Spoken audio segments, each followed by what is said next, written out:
Hello to you, soul brothers and sisters, wherever you are, and welcome to another episode to a spiritual journey of awakening. And as I have promised you before, I'll be having guests to share their own spiritual journey of awakening with us so that we unite our stories and we will notice that we have lots of things in common, actually. So today I have a very wonderful friend as well, Michael Evrard, whom I met in 2020 when our navel chakra got activated, when I created my new Facebook account, not the Nadine account, Nadine El Dib, my name, my real name, the family and all that. I left all that behind and I created a new one and boom, all these star brothers and sisters starting coming there, and I met this wonderful soul, this angelic, vibrational quality soul brother that is Michael.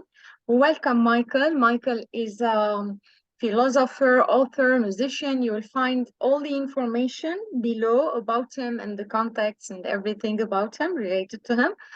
Hello, Michael. Thank you for accepting to join me on this ride. And what would you like Aloha to to the you. audience?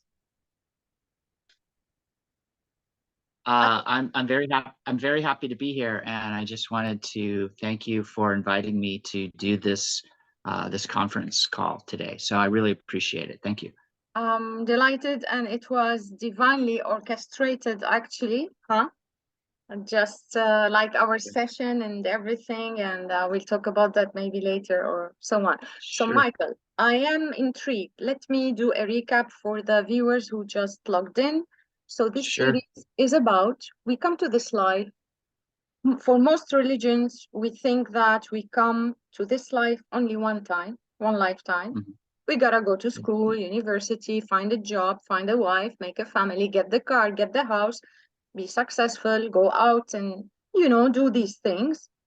But Sure, then somewhere in between, this scenario does not fit. Something in us tells us some experiences, weird events happen in our life. Sometimes we ignore them at the beginning, but then they add up and there is something more. And we go and start finding more. So let's begin with Michael's story. I would like to know about Michael. First of all, let's know your family environment. Were you brought up in a loving, good family, or it was rather challenging, if I may ask? Just sure, sure, briefly, briefly. sure, sure. My twin brother and I, we were adopted by Jesse and Wilma Everard uh, at the time of soon after we were born. And we grew up knowing that we were adopted. And yeah, my parents were great. They were very loving, and they gave us lots of opportunities to engage in lots of different things, including sports, playing musical instruments, Boy Scouts, all of those sorts of things. Yeah, And yeah, we were very, very fortunate to have had those people in our life, and it was great. It was a lot of fun, and there were some challenges. My parents, they loved us very much, and yet there was a little bit of tension in the house. There was some yelling. There was those types of interactions. However, we were both very, very fortunate to have grown up in the environment that we did in Glendora, California, in the United States of America. So we were very, very fortunate. that's very good. The tensions are normal. Well, I was not a foster child, but my mother tried to abort me many times, and there was way too much yelling and so on, and I wasn't loved. So you were loved, right? You felt loved Yes, at some point, and then yes, you were encouraged to pursue your dreams or whatever you needed, right? correct. There were challenges, yeah. For now, I'm still trying to find that ideal family. I don't think the vibrations are there yet. Right. Okay, so Michael started at that, and when did the weird events start happening with you that, you know, maybe from childhood? You told me about something when we were talking in private, something about flames, something to unplug you from the matrix. Like there is, can you Yes. select events and tell us about it, starting from Oh, childhood? absolutely. My very first um, awakening memory occurred when I was 3.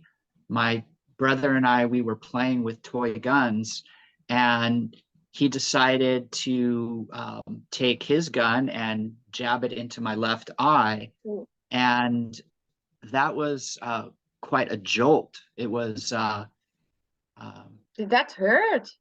uh, you know, what's funny is I don't remember the pain. What I remember is being very concerned about my parents freaking out.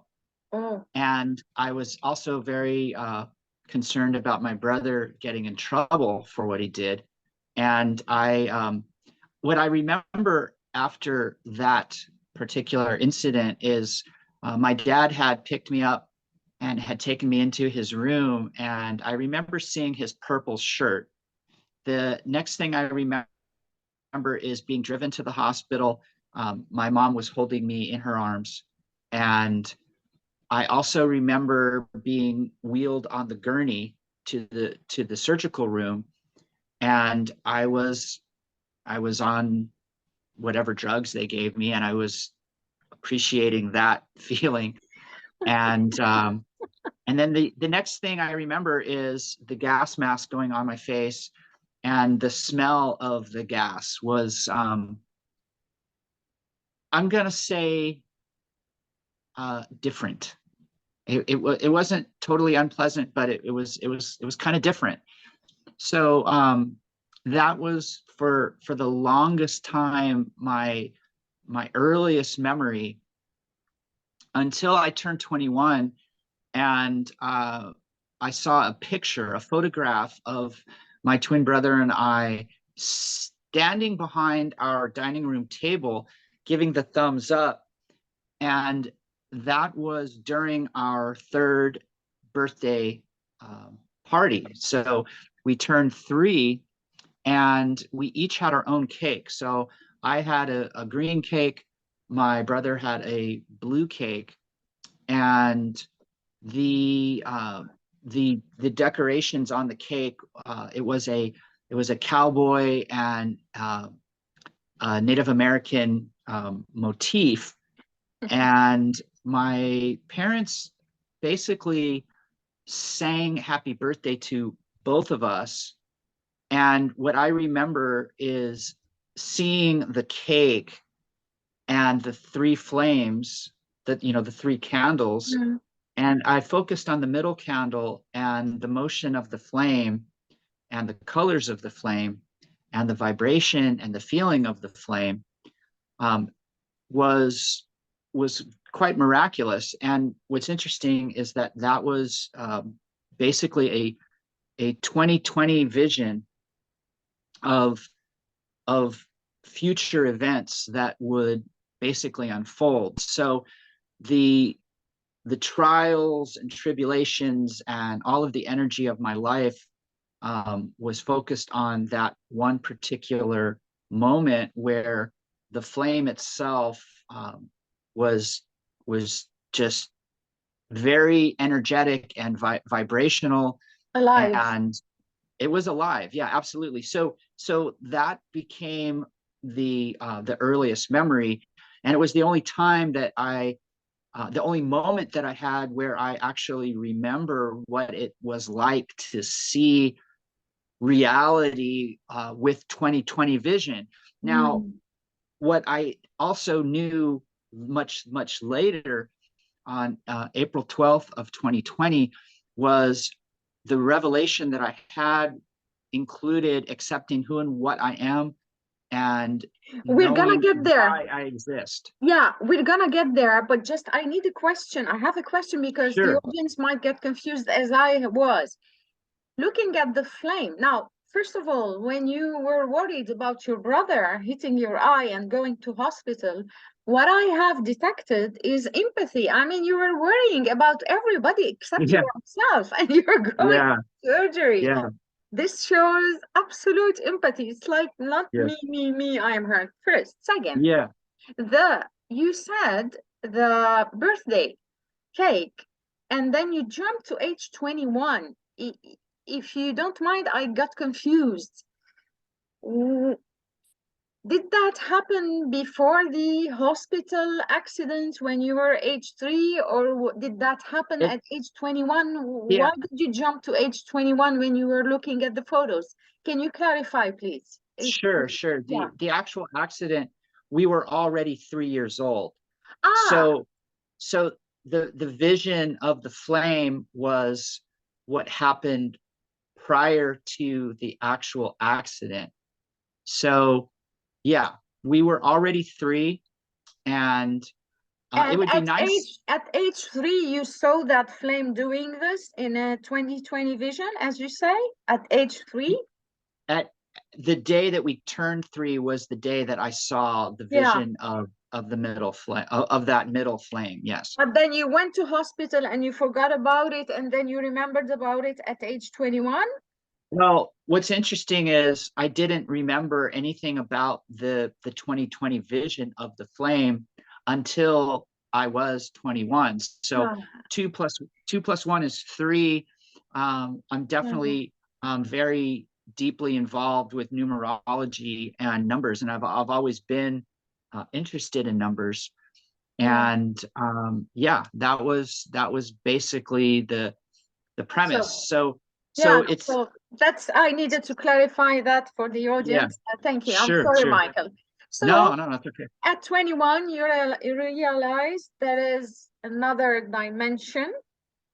We Uh-huh. are seeing like in 2D, like when you print on a paper in Yes. 3D, but you saw a rather multi-dimensional thing. And here, so at 21, what did you do after that incident? Did you Well, did what's any interesting, other occurrences happen? well, throughout my life, I've had many instances where I had a feeling that I was meant for something much, much greater than, let's say, typical scenarios. And I always wanted to be really, really great at whatever it was that I was doing. So at age 10, I learned how to play the cello, and then eventually picked up the guitar at age 16. And um, I was uh, I was decent at sports. I wasn't great, but I was good at fairly decent at everything that I tried. And I wanted to be I wanted to be a sports star. I wanted to be some sort of Did sports you hero did or you whatever. become did you become one? Well, not really, because I only played sports. So I played all the sports: soccer, basketball, baseball. Um, and then when I got to high school, I did wrestling, I did cross country, I did track and field. And then my last year, I played football. So So basically, you I were enjoying life. You were enjoying I, I everything. was I was having a great time with all of that stuff. Now, what's also interesting is I grew up with a handful of conditions of mental conditions. As a kid, I had OCD, Ah, okay. obsessive compulsive disorder. My parents just thought, oh, we have one son, Michael, who's very neat, and the other son, Patrick, who is not. And it's kind of cute and whatever. Um, I also had ADHD, attention deficit hyperactivity Disorder. disorder, Yeah. but I wasn't diagnosed with it because I was always good in school. And with ADHD, if you understand it and you know that it's about focusing in on things that you want to That you get love. better Yeah. at, yeah, Yeah. yeah. So for I me, had students that had ADHD. They need to be creative, inventive all the time. They don't like boring things. Yeah. yeah, So, yeah. So I was also in what's called the gifted program in school because I appreciated and enjoyed learning. I always have. And for me, the whole OCD thing in conjunction with the ADHD, it sort of kept me balanced up until junior high school when I first experienced depression. I didn't understand what it was, and it was a little scary, and yet I didn't I didn't freak out about it. I didn't sit there and you know uh, have ideations of suicide, for example. That came much later. Um, Join the and club. then yeah, Join the club. yeah, and then in high school I started to experiment with drugs and alcohol, and um, in college I was very much into I went from drinking alcohol to using marijuana to eventually using LSD and then combining all of these And drugs. any awakening episode in these, or we're uh just living the 3D? no. What's very interesting is it during college and once I graduated and started to delve deeper into that arena, I did have many awakenings and ideations of being, the Messiah, um, thoughts of, gosh, maybe I'm Lucifer, all of those, the messianic complex type of Yeah, things. yeah. And um, once I got to a point to where um, I I had graduated from college, I had a degree in English. I put uh, a part of my brain on we'll just say a temporary hold, and I began to teach.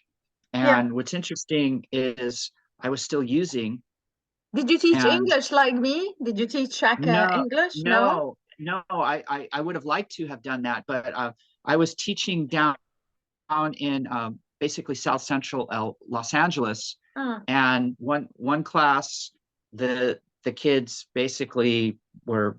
This was a middle school. They were very unruly, and they ended up uh, lighting my classroom on fire. So I left that school and went to Locke High School, and there I became um, a a substitute teacher the uh, for the special ed kids, and I was supposed to do these individual educational plans and all of that type of stuff.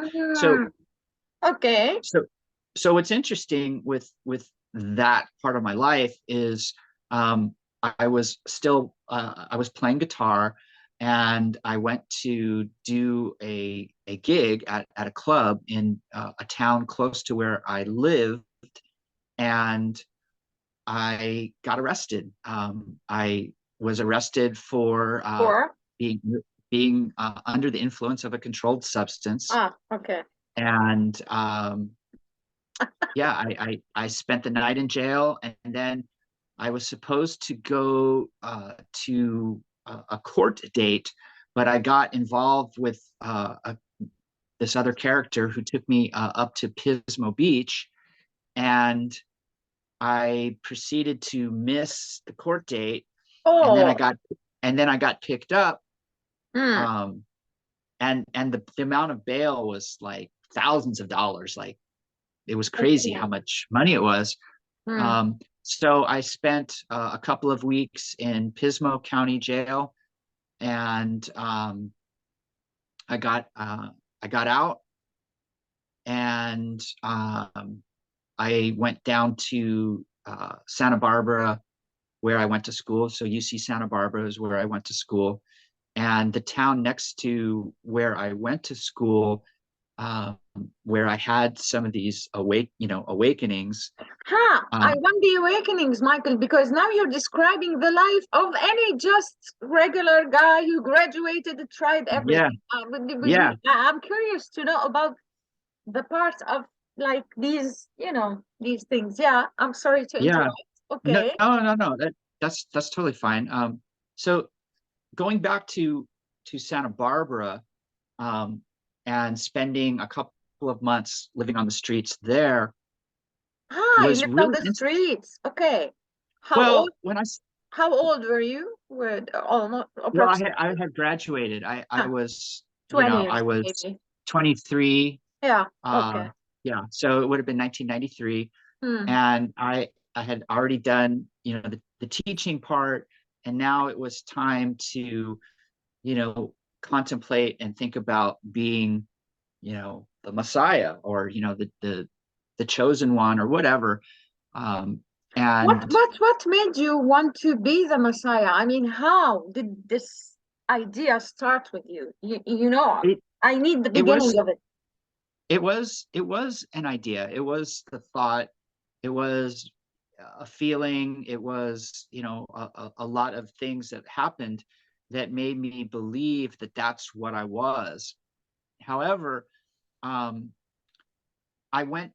I got to the point to where I had called my parents, and um, they they were on a vacation in Europe. My mom went had gone to a particular church and prayed for me. And when they came to get me, um, they started to, it basically interrogate me, and all of that fun stuff. So I got out of the car, and eventually I turned myself into the Isla Vista Foot Patrol. So Isla Vista is the little town, um, that is next to UC Santa Barbara, and that's where I experienced a lot of these, moments where uh, I I I honestly believe that I was the Messiah. Now, what's interesting is I eventually turned myself in and spent a couple of weeks in the Santa Barbara County Jail, and they decided to take me down to Los Angeles County Jail because that's where the original charge was. And I spent 34 days in a pretty, I'm just going to use the word crappy, uh, situation where I ended up getting into a couple of fights, and uh, it was not pleasant. Now, Maybe you were when I got, supposed to go through there to be shaken or something. Yeah. I have a oh, question oh, for yeah, you now. Yeah. yeah, go ahead. What's the question? Please, Michael. Now you're telling me the stories of a young man. The audience and I would like to know what made you, what events. So we're focusing on the events that made you awaken. What made you think you are the Messiah? What did you see? Were you on the influence when you had that feeling? It was that? Was it what? Yes. Were you, it was because you were homeless and thinking you felt connected, something? Can Uh-huh. we relate a little bit how the idea came into you? Because The, we're talking now about Christ consciousness, but that term yes, was not available to us at that time. correct. The term was not Correct. yet available. So do you have the moment where you felt it and what led to you feeling that? And did your parents Yeah, know about it? Did your parents know about it? no, no, they had no idea. Yeah, okay, okay. Yeah, they had no idea. They knew I was using drugs, Hmm. but they didn't know that I had this idea Where of did being it the come Messiah. from? How did it? Were you because you were taking the drug and it came, or you were homeless, or the series of how? Was it like It, just like that? Just like that? no, it was a series of events and experiences that really sort of made me just believe that that's who I was. Okay, it was a Once deep belief within you. Deep belief it, within wa- you.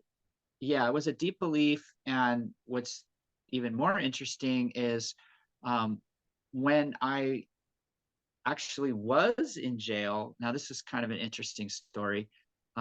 There was one person who seemed to recognize me and say, "Oh, well, I I recognize you for who and what you are." Um, That's and intriguing. I'm sorry. That's intriguing. Yeah, it was intriguing. And what's kind of funnier still is I believed him. I was like, wow, this is somebody that's telling me that I'm Jesus or whatever. And yeah, it was very interesting. Now, Yeah. And at that during time, we did not know anything about ascension and any of that. It was you were you experimenting them on your own. Yeah. yeah, it and Okay. How there then? What happened after that? so during my time in jail, there were now I wasn't using anything in jail. I was for 34 days I was clean, and um, I was practicing what people would refer to as Kundalini rising, where you do the breathing exercise, and you channel the energy through your spine up to activate the pineal gland, which releases the Huh. DMT and all of that. So So there you were were a handful. you already learned these things and you were practicing them. Yeah, yeah, Okay. Oh. yeah. So prior to that, while I was using marijuana, I would and I like to use the water bongs because I just thought that that was a more efficient way to get more of the smoke into my lungs. And I would hold that. I would take the deep, the inhalation, and I would hold it, and um, I channeled the energy again through the spine to the pineal gland, and for I don't know 30 seconds or something, whatever the amount of time was, I would have that burst of the DMT with the marijuana, and then yeah, it was just a very soothing and comforting thing. But uh, what happened later was more of an interesting situation in which I was able to, just harness that energy. And this was again when I was in jail, not using anything, just Ah. just being, So just you being. realized you could do this without any substance. You did it again and you felt this Yeah, energy. yeah, yeah. Okay, That is correct. okay, That is okay. that is absolutely correct. This meeting So will end in 7 minutes, so we're gonna wrap up and move to okay, part B, actually. So we're okay. after that, what happens? We So for mm, after that, what happened for me was I got out of jail, and my parents told me that I could live with them if I got into Narcotics Anonymous, and that's when I started that chapter of my life. And I relapsed a couple of times, and then on July 6th of 1995, I got clean and have been clean ever since. mm, And I realized that once I got the job at the San Gabriel Pomona Regional Center, where I met my wife, and did that for a while, and then I left that job to um, explore other types of experiences, including selling life insurance and doing financial services, to being an extra in TV and film. And then Christmas Day of 2009, and Tammy and I had already had our daughter Sophia. So Sophia was 5 years old, and at the Christmas Day of 2009, we actually moved to Hawaii we took Tammy's parents with us, and we spent 13 some years there. And Before you yeah, now moved that's back to California again, right?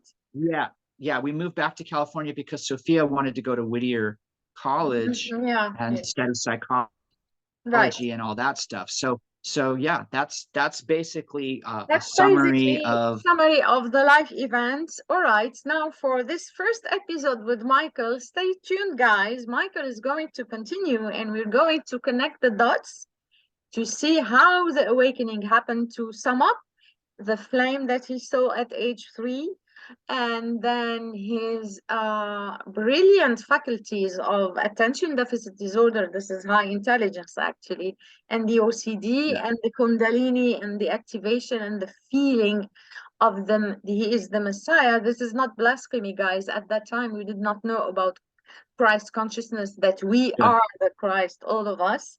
So stay sure. tuned to listen to part 2 with Michael Evrard. And please don't forget to subscribe and hit the like button so that more people can see the video. Okay, more and more, spread the words. Michael has got some awesome stories to tell us even more about what happened in 2020 and all that. We're Yeah. going to connect the dots together. See you next time, Michael. Okay, on Okay. part 2 of this recording. All right. All right. Thank Well, you. ciao for now. Where is the okay recording?